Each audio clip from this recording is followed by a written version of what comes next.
Guys இன்னைக்கு பாத்தீங்கன்னா நம்ம பொள்ளாச்சியில ஒரு ஒர்க்கா வந்தோம். திடீர்னு பாத்தீங்கன்னா செம பசி எடுத்துருச்சுங்க. சரி சீ ஃபுட் சாப்பிட்டு ரொம்ப நாள் ஆச்சுன்னு சொல்லிட்டு இங்க தேடிட்டே இருந்தோம்.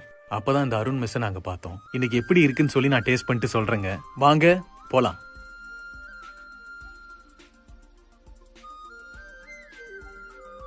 உள்ள என்ட்ரு ஆகும்போதே நல்ல ஒரு கிராமத்து ஃபீலுங்க. உள்ள போய் பார்த்தா சின்னதா தாங்க இருந்துச்சு. ஆனா கூட்டம் அள்ளுச்சுங்க. அப்படியே தண்ணிய குடுத்தாங்க. அவங்களோட கூட்டு, பொரியல் எல்லாத்தையும் வச்சுட்டு அப்படியே சாப்பாடு வச்சுட்டு மீன் வறுவலையும் வச்சுட்டாங்க. மீன் குழம்பு சூப்பரா இருந்துச்சுங்க பார்க்கவே. மீன் வறுவலும் செமத்தியா இருந்துச்சுங்க. அப்படியே சிக்கன் கிரேவியும் வந்துருச்சுங்க. பெசஞ்சு போட்டு சாப்பிடும்போதே நல்ல ஒரு கிராமத்து ஃப்ளேவர் அப்படியே தூக்குச்சுங்க. இவங்க 2 மீன் யூஸ் பண்றாங்க. ரோகு வந்து மீன் குழம்புக்குங்க, கட்லா வந்து பாத்தீங்கன்னா மீன் வறுவலுக்குங்க. சாப்பிடும்போதே செமத்தியா இருந்துச்சுங்க ஃப்ரெஷ்ஷா. பசி மயத்துல நல்லா சாப்பிட்டாச்சுங்க. காய்ஸ் நம்ம அப்படியே சோடா குடிக்க வந்தாச்சு. அருண் மெஸ்ல பாத்தீங்கன்னா நீங்க சாப்பிட்டது எல்லாமே ஓகே தாங்க.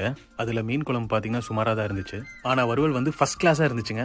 அதுல அவங்க கொடுத்த சிக்கன் கிரேவி வந்து நான் எதிர்பார்க்கவே இல்லைங்க. அதுதான் மஸ்ட் ட்ரைங்க. சூப்பரா இருந்துச்சு. ஓவரால் நீங்க வால்பாறை ஃபேமிலியோட ட்ரிப்